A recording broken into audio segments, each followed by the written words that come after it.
So I feel like being a content creator is like the thing that all the peoples want, you know? And listen, I get it, because like I feel like that's what I want. And I've been a content creator since before the word was a thing. But being a creator, being able to make a living by creating content on the internet is a spectacular goal. And it is the goal of a lot of people. Trust me, I've had a lot of conversations around this. And like I say, I've been doing this for a minute and a half. So I came up with like a little must-have tool tech pack for creators. So this is going to combine both hardware and software so that you can kind of decide what you need in your creator tech pack.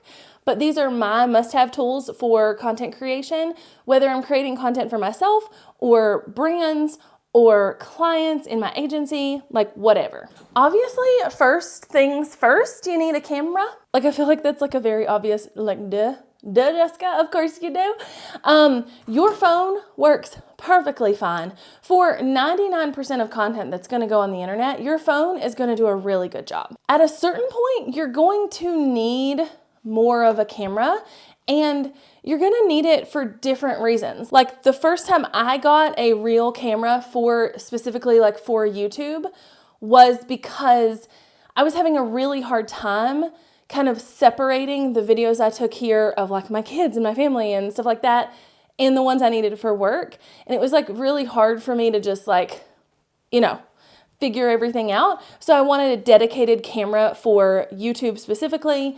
And this could be for Instagram or for TikTok or like whatever. But number one, start with your phone. Number two, since this is my must-have tools, we're going to go with a bigger, cooler camera. And honestly, if you're just getting started, especially, this bad boy is what I would recommend. So this is the Sony ZV-E1, and I have it in the white. Diana Gladney calls it the white chocolate, and I love that so much. But I have it in the white, which I love because it just is different and like cool, you know? It has a really good built-in mic. You can also get a microphone on top of it, like whatever you want to do. But it's the Sony ZV-E1, and the reason I recommend it is like right now I'm filming on the Sony a7S III, and I love this camera. Like, love of my life camera, okay? However, he's a big boy. He's a big boy. He's thick. You know, he weighs a lot. He takes up a lot of space. And he's kind of technical to like learn how to use. But this, the ZV-E1, has the same sensor as the a7S III, has the same like inner workings as the a7S III. So it's a really solid freaking camera that takes really good photo, really good video, and is more simple and easy to use than the a7S III. So this is what I would go with. I have the 20mm 1.8 lens on here, and that is generally what stays on this camera. I love a blurry background. You'll see how like my black background is blurry back here. It's because I have a low aperture on this lens. I have a low aperture here. I love it so much. Like that beautiful blurry background is worth the money. But if you're vlogging or creating any type of content, especially at like an arm's reach, then you need something that's kind of wide angle. And the lower the number on your lens, the wider the angle. So, you know, if you get down to like a 14mm, that's almost like a fisheye lens. Like it's going to distort things and whatever else. And then you can get like 16 and 20 and so on and so forth. And I personally really like the 20, even after trying out some wider focal lengths at Sony Kondo.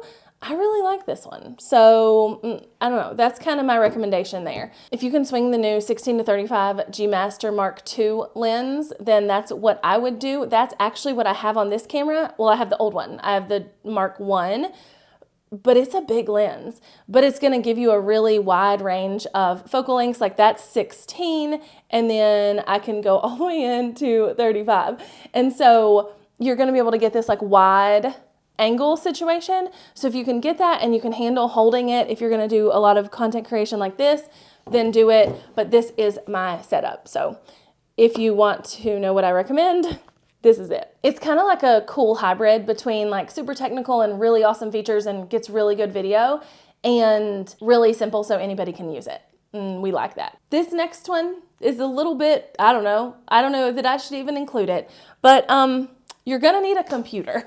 So I have the MacBook Pro, the 16-inch M1 Max chip computador, and I love it so very much. I've had it since December of 2020. I think that's right. No, that's not right. 2021?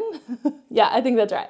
So I've had it since then, and holy moly, this thing's a beast. Like, I will plug it in to my external monitor back here and just use it like a regular desktop. I travel with it. I will run like Photoshop and like Final Cut at the same time, and nothing ever bogs down, but you need a computer. It doesn't have to be the same one I have, but I would highly, highly, highly recommend a Mac, and I would highly, highly, highly recommend getting a Mac with at least the M1 Max chip or above. Now they're coming out with like the M2 chips and things like that. So M1 Max chip and above, because it is not going to let you down. I can't even remotely tell that this computer is almost 2 years old. Like, not even remotely. On that same note, I would recommend an iPad. So this is the iPad Pro. I also have an iPad Mini, and I would definitely recommend an iPad because you can do a lot of things on an iPad now that can make your content like really stand out. So for instance, some of my favorite thumbnails I've ever created, I have like doodled on and drawn on, and I might even do it on this thumbnail for this video. But I do that with my iPad. I couldn't do that on my computer. I couldn't do that with anything else. So I do really like that. Also, it makes it really easy to kind of take work with you. And there's a lot more softwares and things going onto the iPad now than there were 5 minutes ago. So I would recommend an iPad too, even if it's quote unquote just the iPad Air. I love my iPad Air. I'm thinking about selling my Pro because I use the Air more. So an iPad would be a recommendation of mine for a lot of different reasons. But if you're a creator, then you're going to want to create, and the iPad makes creating so much easier. This next one, again, super simple, super easy. But you need a tripod or some kind of something that's going to help you put your camera where you want it to be. As you like progress through being a creator, you're going to learn what you need and what you don't need, and you know what you want and all the things. I have 1,000,005 tripods. Like right now, my A7S III is sitting on a switch pod, which is by Pat Flynn, and it's like a really easy like flip out situation. This is my general tripod for vlogging. So I will like put it on here, and this little head lets me like adjust where the camera sits. And so if I need to set it down somewhere, I can like flip the camera up, whatever. I also have big tripods. I also have tripods for my phone. I have suction cups for the back of my phone to stick on like a mirror to film or on anything to film. I also have this thing, which is the Insta360 Flow maybe, but it's like a phone gimbal. And honestly, I could tell you all these recommendations, but the biggest thing is to get started and see what you need. Like, are you using your phone and you need to be able to like suction cup it? Cool. I will link that below. Are you using a camera and you need a small tripod that's not going to add any weight that you can just put down, but maybe isn't like the tallest or most versatile of tripods? Cool. We'll link it below. If you need a phone gimbal because you're doing a lot of like motion stuff, cool, we'll link it below. But you need some kind of like tripod or something that's gonna help you create your content.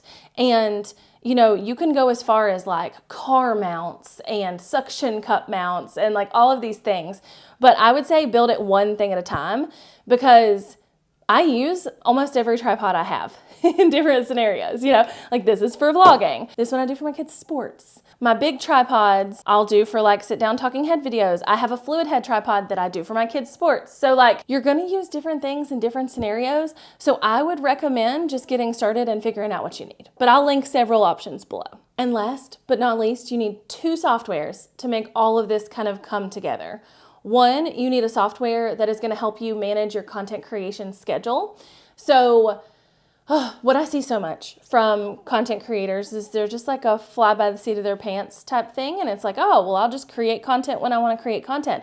And let me tell you what, that doesn't work. Like the platforms are going to be like, this person's not consistent. Peace out, Girl Scout. And 2, your brain needs to like come up with when you're posting so that you know what you're doing. And I promise you, if you come up with like some kind of content calendar or whatever, it will make your life easier, but some kind of software to keep up with all of that. I personally use ClickUp. This is not sponsored, by the way. They are a sponsor I work with on my main channel, but not on this one. So ClickUp is amazing. I have been using ClickUp for a very long time, and I'll actually link below to my content calendar template for ClickUp and for, I think I have one for Notion as well, and they're free. So like I'll link them below. But ClickUp is a freaking amazing tool because I can keep up with literally everything on it. My schedule, my notes, my scripts, my process, like all the things. And you need something like that. And honestly, I don't care what you use. A lot of people love Notion because it's like cool and visually appealing and all the things. And I do love that part of Notion personally. However, at this point in my life and business, I can't possibly design a new page every time I need one, or even apply a template to a new page every time I need one. I need something more out of the box that's just like, it looks good as soon as you start it, and I know how everything works, and I don't have to customize it and all the things because I have too much shit going on. So ClickUp is that for me. But again, use whatever you want to. Use a Google spreadsheet, use Google Calendar. I don't care. But come up with some kind of software to help you manage your content calendar and your content process. And last but not least in my arsenal of tools for content creation is a video editing software. And again, you can go as like crazy with this as you want to, or as simple with this as you want to. You can use iMovie on your phone. You can use CapCut on your phone. You can use all the things on your phone to get all the things done. You can use Final Cut Pro. You can use DaVinci Resolve. Like, it doesn't friggin' matter. But come up with a software that helps you get the shit done. And at this point in my journey, we use several softwares. Like, I'm using CapCut on my phone when I need to use CapCut on my phone. I'm using Final Cut Pro on my desktop when I need to use Final Cut Pro on my desktop. I'm sometimes using Descript to put captions on my videos and make them look pretty, because that's my favorite tool from Descript. But use whatever you want to use, whatever's easiest, whatever you have access to. But you need some kind of software to edit these videos. Hi, buddy. Say hi to the camera. Say hi. No? Okay. All right. I guess that rounds out my Ultimate Creator Tech Pack. I hope you're enjoying the content on this channel. I am thoroughly enjoying creating it. And by the way, just in case you're wondering like what this looks like what the content looks like for me and like what I plan to do, I have a strict no how-to policy on this channel. I will not be teaching anything. I'll be showing what I do and showing behind the scenes and kind of demonstrating, but I'm not going to be how-toing, and I'm really pumped about that. And if you haven't watched this video where I talk about why I left my channel with almost 200,000 subscribers, definitely watch it. And stay tuned for the next video. I'm going to talk about my most ideal vlogging setup, which I'm really excited to show you. Bye, y'all!